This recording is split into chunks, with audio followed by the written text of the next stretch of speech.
France-Allemagne. Et si cette alliance était finalement impossible? L'union de ces deux pays, de ces deux noms, France et Allemagne, semble évidente. Ces deux pays semblent liés par une communauté d'intérêts, voire une communauté de destin, qui s'est cristallisée devant un nom qui est devenu symbolique, le couple franco-allemand. Désormais, il fait partie intégrante de notre paysage géopolitique européen et s'interroger sur son avenir semble presque un contresens. Pourtant, on le sait en géopolitique, les alliances sont fluctuantes et tout ce qui existe aujourd'hui peut être bouleversé demain. Nous allons donc faire retour sur ce couple, sur cette alliance franco-allemande et nous poser la question suivante, et si cette alliance venait demain à devenir impossible?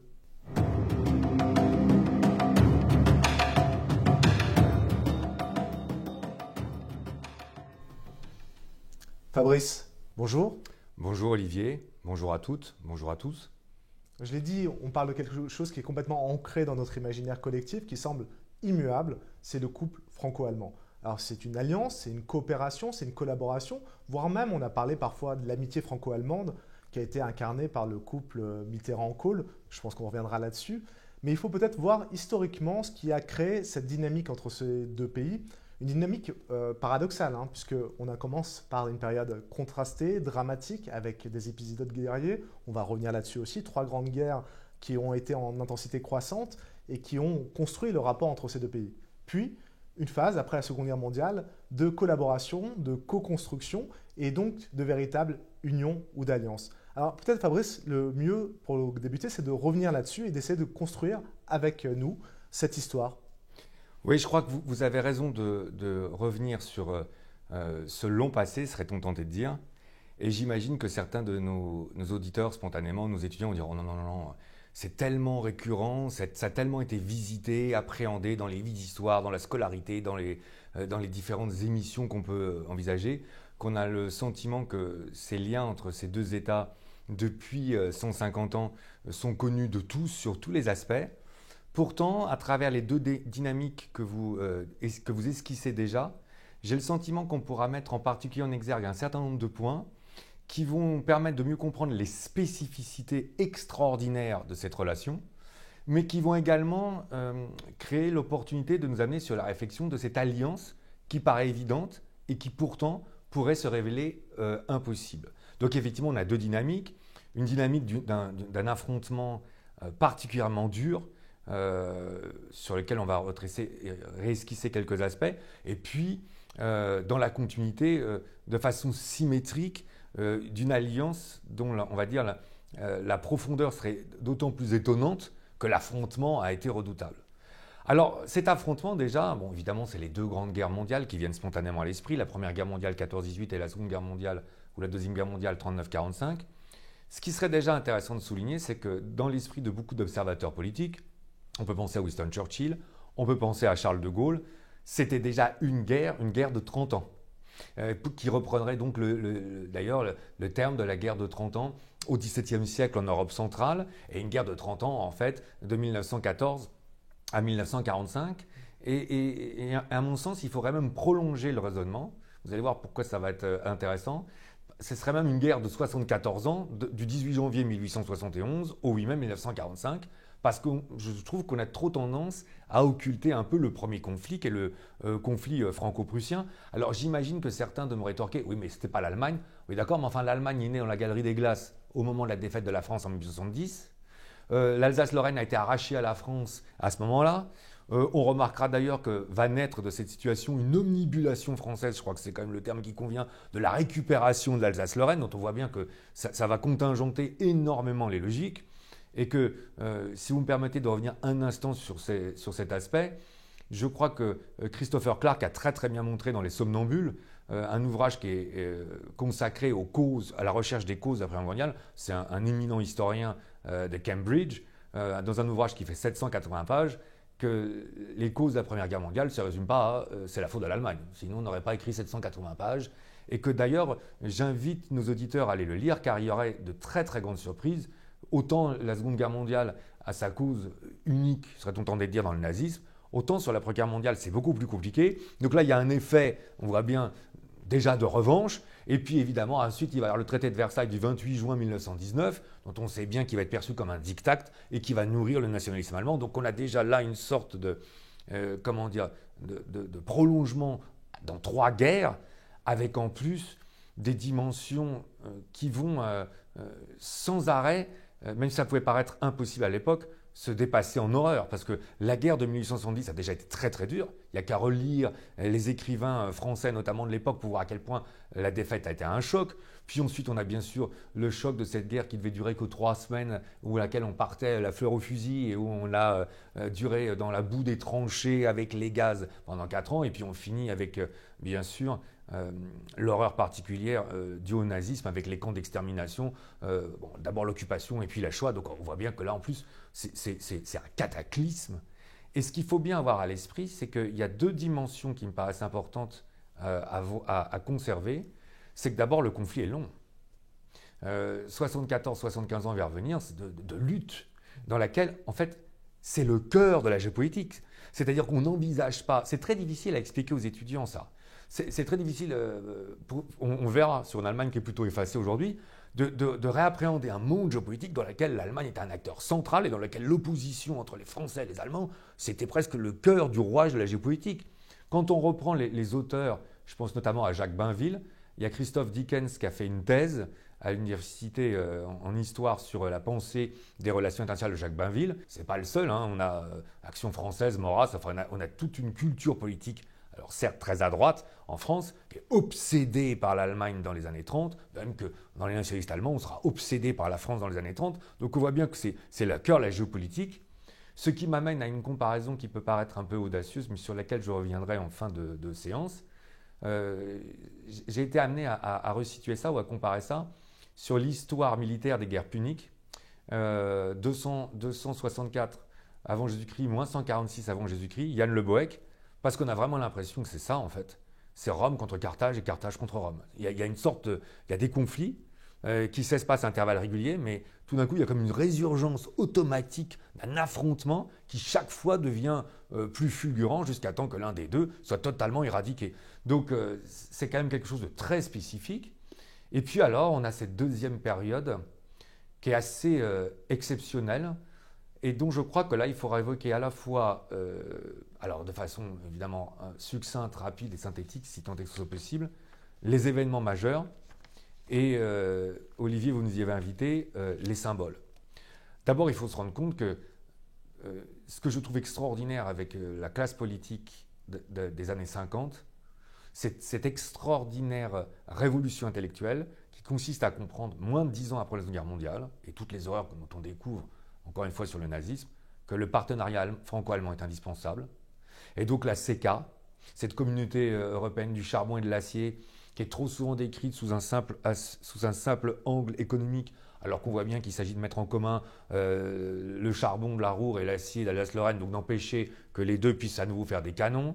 Le projet, certes, avorté de la CED, mais qui avait été signé en 1952, qui n'a pas pu être mené à bien parce qu'il faut rappeler que l'Assemblée nationale française n'entérine pas le traité dans une délibération du 30 août 1954. Il faut rappeler qu'un traité doit être légitimé par chaque pays.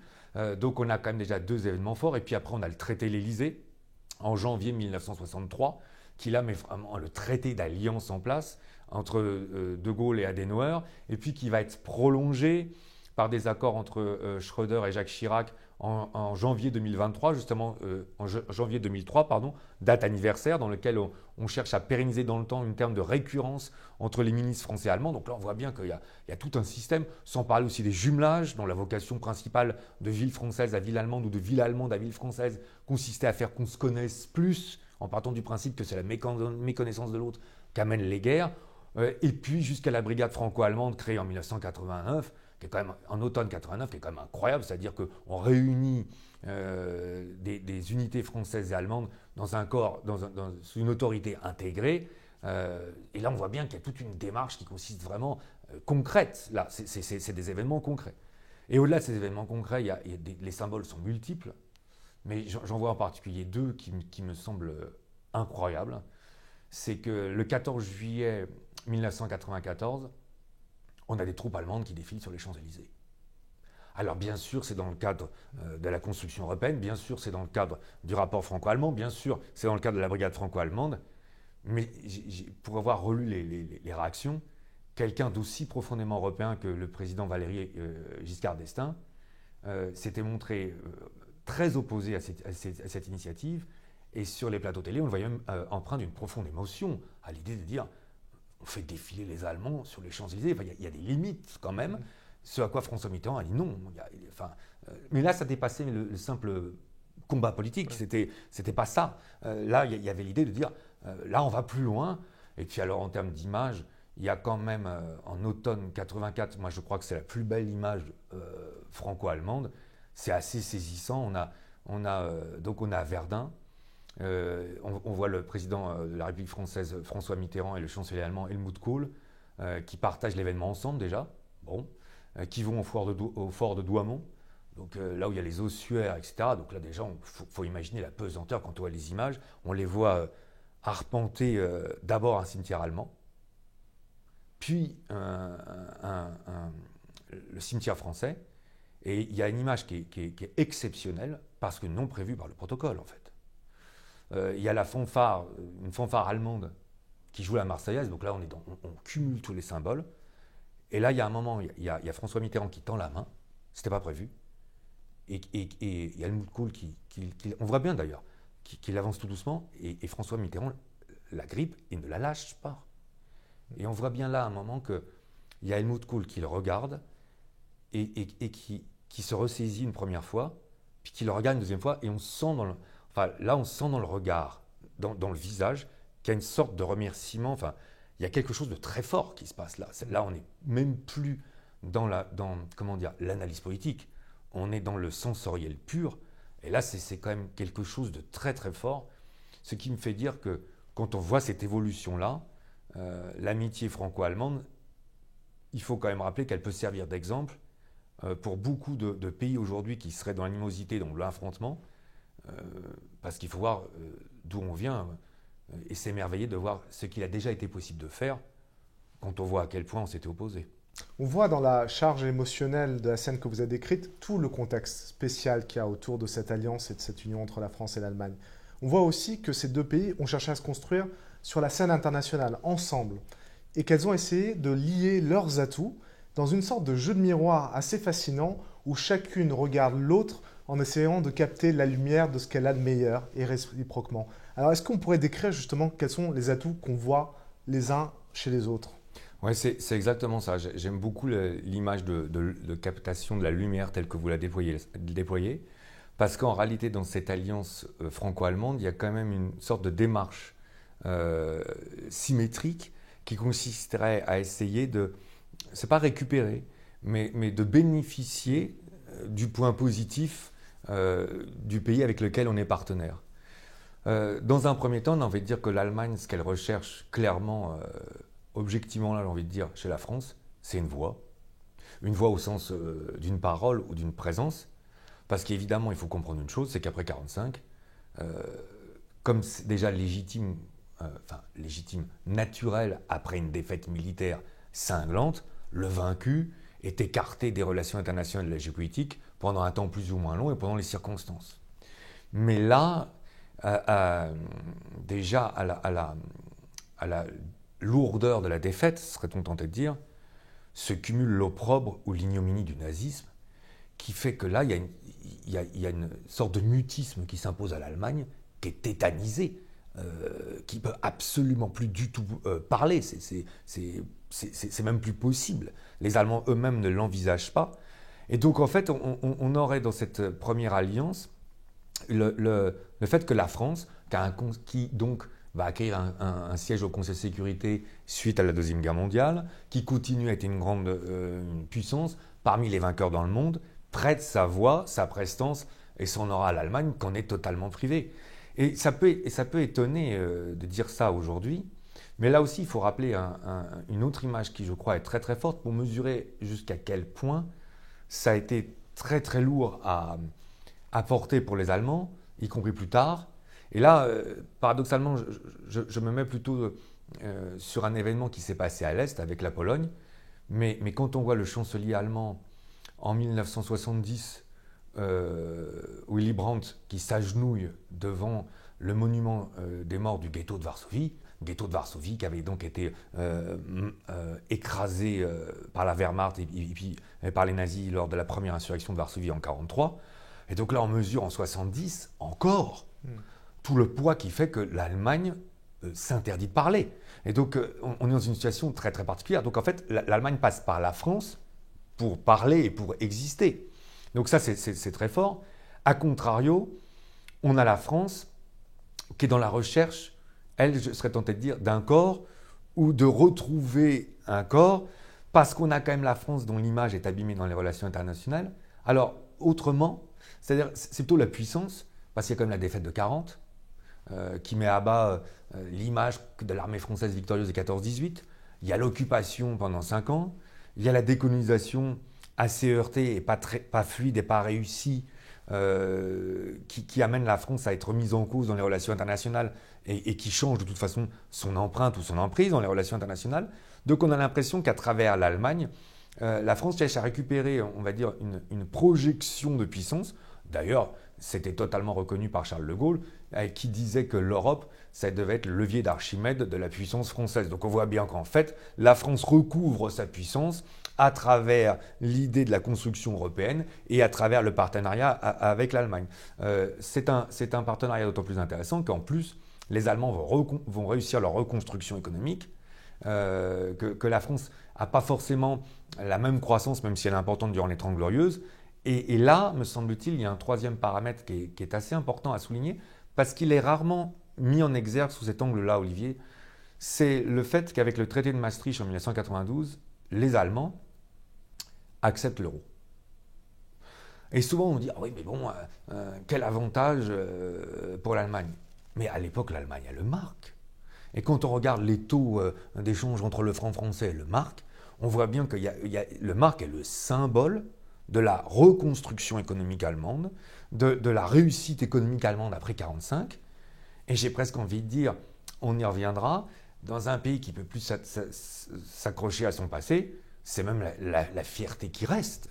Donc je trouve qu'en France, on a très mal compris le fait que pour les Allemands, quelque part, mettre le mark, enfin sacrifier le mark pour l'euro et dans le cadre d'un partenariat avec la France et l'Europe, c'est un geste très très fort. Et c'est aussi peut-être un geste qui est symptomatique d'une certaine grille de lecture que l'Allemagne a des relations internationales et sur lesquelles on va revenir. On le voit là, sur la complémentarité qui est une sorte de codépendance aussi de l'un à l'autre pour pouvoir rayonner aussi à l'international. On l'a vu, mais dans le contexte actuel, on a l'impression que cette complémentarité est plus tout à fait là, ou du moins elle est moins prégnante, moins forte. Et on se retrouve dans une situation qui est peut-être nouvelle, qui indique l'évolution dont on parlait en introduction. C'est-à-dire qu'il y a un certain nombre de paramètres qui ont évolué. D'abord, il y a eu la fin de la guerre froide. Et donc, évidemment, on se retrouve dans une situation avec la chute du mur, justement, le 9 novembre 1989. Puis bon, le discours de Mikhail Gorbatchev, alors, vous choisissez la date que vous préférez. 9 novembre 1989, chute du mur, ou on va dire date symbole de la fin de l'Union soviétique, 25 décembre 1991, avec donc le discours de Mikhail Gorbatchev qui démissionne. On a la fin de la guerre froide. Et c'est pas neutre, parce qu'on se retrouve dans une situation où apparemment, en tout cas, on l'a espéré. C'est un ouvrage sur lequel on est revenu à plusieurs reprises, l'ouvrage symbolique de Francis Fukuyama, La fin de l'histoire. Donc on a pensé à cette époque-là qu'il n'y aurait plus de relations internationales, qu'il n'y aurait plus de géopolitique. Et donc, pour les Allemands, on a le sentiment que tout d'un coup, cette alliance n'est pas forcément aussi essentielle qu'elle le devrait. Et puis, il y a aussi un autre aspect qui est que dans le cadre de cette fin de la guerre froide, l'Allemagne se réunifie. Et donc certains ont considéré que parce que l'Allemagne, alors la République fédérale allemande d'une part et la République démocratique allemande d'autre part, qui donc avaient été scindées en deux suite aux occupations respectives des soviétiques et des alliés occidentaux, se retrouvent ensemble. Et donc certains ont considéré que oui, mais bon, donc maintenant que les Allemands se sont retrouvés, ils affichent sensiblement qu'ils ont plus loin de nous. Ça, j'y reviendrai, je ne suis pas totalement convaincu par cette démarche. Parce qu'encore aurait-il fallu que les Allemands soient dans la prétention de recouvrir une place en géopolitique, ce qui est loin d'être évident. Par contre, ce qui me semble plus plausible, c'est que finalement, dans ce partenariat, on ne retrouve plus cet intérêt réciproque tel qu'on l'avait. Parce que finalement, on a une puissance économique française qui peine de plus en plus à être l'alter ego de la puissance économique allemande. On a un contexte géopolitique qui semble ne plus nécessiter autant le fait que d'avoir une voix française qui parlerait au nom de l'Allemagne dans une géopolitique qui paraît moins importante. Et en plus, on a l'impression d'avoir un rôle de la France qui viendrait un peu à se rétrécir, voire à se rabougrir. Donc il y a l'ensemble de ces logiques qui laisseraient à penser qu'effectivement, les circonstances ayant changé, il y aurait déjà là un certain nombre de risques. Ce qui d'ailleurs a un avantage, c'est que là, on voit bien les différents intérêts qu'avait chacun, mais ça peut spontanément nous amener à nous poser une question qui serait, mais finalement, au-delà de ces intérêts, ces deux pays ont-ils véritablement les mêmes objectifs géopolitiques et partagent-ils exactement la même vision, non seulement du monde, mais de la place qu'ils souhaitent y avoir? Et ça, c'est peut-être une question qui va nous amener à comprendre qu'effectivement, l'alliance franco-allemande qui paraît aussi évidente, eu égard à tout ce qu'on a dit, sera peut-être moins pérenne que ce qu'on peut imaginer. Oui, c'est ça, parce qu'il est vrai qu'on voit plus l'Allemagne sur la scène internationale, et c'est notamment dû aussi à la personnalité et la longévité d'Angela Merkel, qui s'est très affirmée au niveau international. N'empêche qu'il ressort une ambivalence à l'égard de la scène politique internationale, de la géopolitique, de la vision de l'Allemagne. On ne sait pas très bien parfois la direction qu'elle souhaite prendre. Quant à la France, elle a toujours cette voix, elle aimerait être la voix même de l'Europe, elle parle fort, mais là aussi, elle a moins les moyens de s'affirmer. Donc on a l'impression de deux pays qui sont côte à côte, qui se cherchent, mais qui ne se trouvent pas forcément. En fait, je serais tenté peut-être de façon un peu malicieuse de reprendre le titre d'un ouvrage qu'André Fontaine avait consacré à la détente et qui s'appelait « Un seul lit pour deux rêves », puisque vous évoquiez bien sûr l'image du couple franco-allemand, et tout se passe comme si évidemment on était dans le même environnement, c'était ça l'image d'André Fontaine, mais qu'on n'en partage pas du tout la même perception ou la même appréciation. Donc en fait, il y aurait déjà une sorte de clivage en termes de stratégie ou de perspective. Et dans un deuxième temps, on va se rendre compte que ce clivage en termes de stratégie est peut-être la résultante d'un questionnement que l'un des deux partenaires, pour l'instant, n'arrive pas à résoudre. Alors, si vous voulez bien, je commence déjà par essayer de commencer par évoquer simplement cette dichotomie stratégique, telle que j'ai le sentiment que d'ailleurs, on ne la met pas aussi souvent sous nos yeux ou qu'on ne nous l'explique pas aussi souvent. Déjà, dès 1997, dans un ouvrage qu'il avait appelé Le Grand Échiquier, Zbigniew Brzezinski, qui est un chercheur aux États-Unis qui est très connu, qui avait occupé la place de conseiller auprès de Jimmy Carter à la fin des années 70, avait remarqué quelque chose qui était assez juste, c'est que la France, à travers l'Europe, souhaitait trouver une réincarnation, alors que l'Allemagne, à travers l'Europe, souhaite trouver une rédemption. Et je trouve que cette phrase est assez belle, parce qu'on peut même l'appliquer au couple franco-allemand. On voit bien que la France veut redevenir une puissance, et on se demande si l'Allemagne, elle, dans cette alliance, ne cherche pas à éviter que d'être une puissance, justement, en se dissolvant dans cette puissance. Donc là, il y a vraiment quelque chose de très ambigu, quelque part, parce qu'il y a une sorte, comment dire, pas d'incompréhension, car j'ai l'impression que c'est bien compris, mais là, de postures totalement différentes qui s'expliquent par rapport à l'histoire, et qui va nous amener, d'ailleurs, à nous interroger sur la façon dont les Allemands aujourd'hui finalement s'envisagent au XXIe siècle en géopolitique, parce que ça c'est une vraie question, et voilà pourquoi je reviens sur cette histoire militaire des guerres puniques, telle qu'elle avait été écrite par Jan Le Boeck et qu'opposait Rome à Carthage.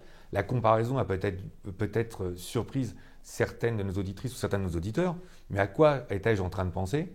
C'est qu'à l'issue du combat entre Rome et Carthage, on connaît bien la phrase « la paix carthaginoise ». En fait, Rome a totalement éradiqué Carthage, rasé la ville, déporté les populations. Enfin, en gros, il n'y a plus de Carthage. Et là, on pourrait nous faire remarquer que la comparaison n'est pas totalement opportune, puisque l'Allemagne a quand même survécu à la Deuxième Guerre mondiale, est toujours en place et est devenue une puissance économique. Oui, mais la question qu'on pourrait se poser, tel cet ouvrage, cette magnifique œuvre de Shakespeare, c'est pour les Allemands, la question c'est être ou ne pas être, en fait, aujourd'hui. Et qu'est-ce qu'ils perçoivent d'eux-mêmes dans la géopolitique? Il y a un ouvrage, Olivier, qui m'a vraiment profondément marqué dans sa conclusion, qui est très courte, 2 à 3 pages, d'Henri Bogdan, Les Trois Reichs, Henri Bogdan, qui est un écrivain très réputé, un historien très réputé sur l'histoire de la Hongrie, de l'Europe centrale. Il a écrit sur les cheveux teutoniques, sur l'histoire allemande, etc. Et il a écrit en 2015 un ouvrage qui s'appelle Les Trois Reichs, donc l'histoire du Saint-Empire romain germanique du Xe siècle jusqu'en 1945. Et il fait remarquer, bon, indépendamment du fait que le terme a disparu, notamment dans la dernière page de sa conclusion, que finalement, en Allemagne, on se résout à n'être qu'une puissance moyenne, voire même à être un nain politique. Et donc, et il insiste, il va plus loin en disant, l'Allemagne, quelque part, presque, c'est psychanalytique, refoule son passé, c'est-à-dire elle ne veut plus, elle est en tel, accablement face à ce passé, qu'elle n'envisage même plus, de l'intégrer, mais envisage-t-elle seulement que de réexister en termes de puissance. Et là, on a un vrai problème, parce qu'on voit bien que dans ce couple franco-allemand, pour reprendre votre expression, pour qu'il fonctionne, il faut quand même qu'il y ait un moment, indépendamment d'intérêts similaires comme on l'a décrit, mais qui peuvent varier avec des événements qui vont être différents, il faut qu'il y ait aussi, on va dire, une stratégie et des objectifs qui sont en commun.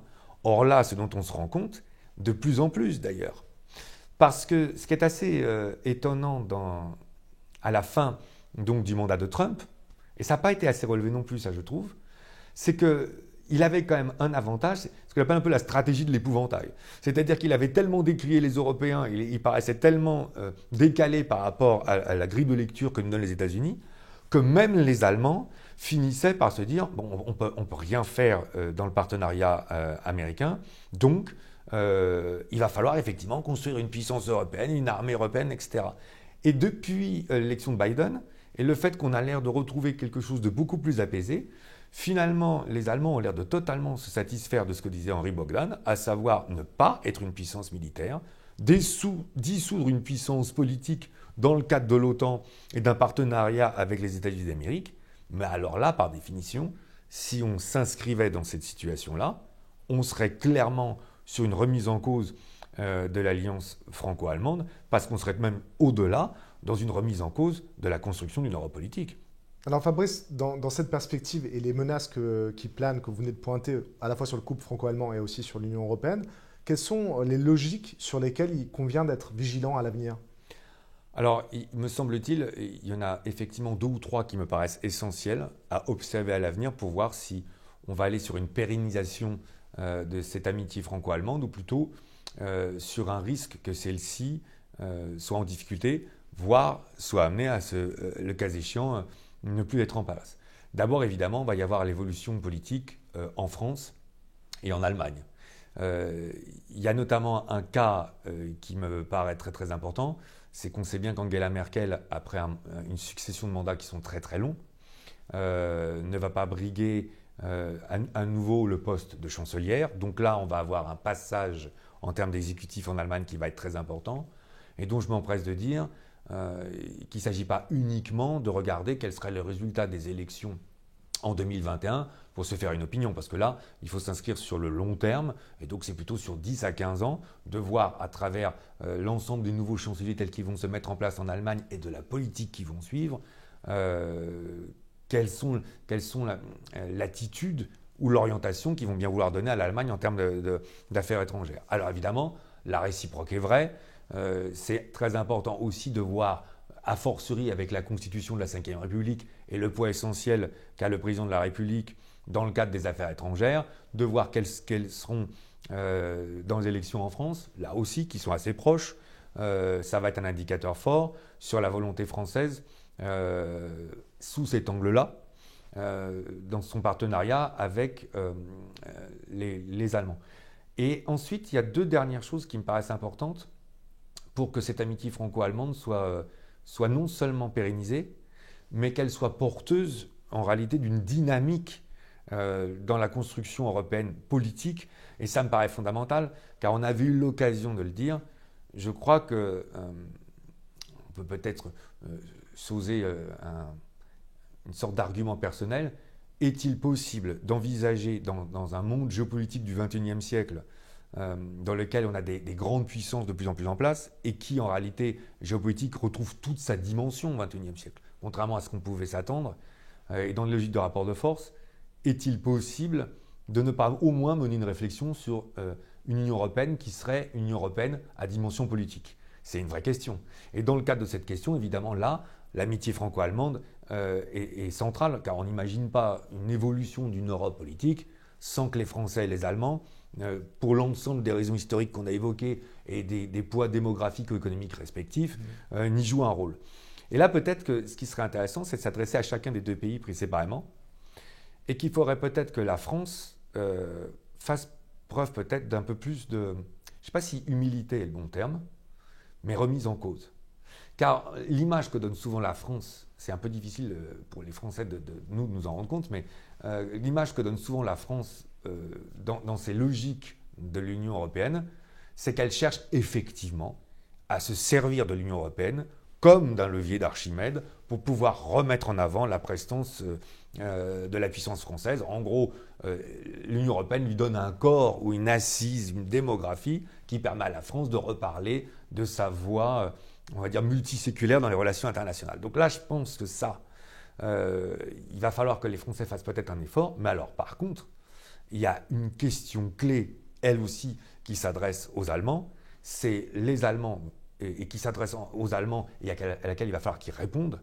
C'est l'Allemagne va-t-elle à nouveau assumer d'avoir un rôle à travers le partenariat avec la France, dans le cadre d'une Union européenne qui prendrait sa dimension politique? L'Allemagne va-t-elle à nouveau assumer d'avoir un rôle de puissance en géopolitique? Ça, c'est fondamental. Parce que là, on voit bien que sans cette réflexion que doit mener l'Allemagne et le peuple allemand, de toute façon, on ne pourra pas avoir une évolution franco-allemande qui va se pérenniser parce qu'elle était le fruit d'une histoire et que maintenant, elle doit être le fruit d'une stratégie. Bien, Fabrice, je vous propose de rester sur cette double question adressée à la fois à la France et à l'Allemagne. Merci Fabrice. Merci beaucoup à vous. Nous voici donc arrivés au terme de ce nouveau numéro des Rendez-vous de la géopolitique. Merci à toutes, merci à tous de nous avoir suivis.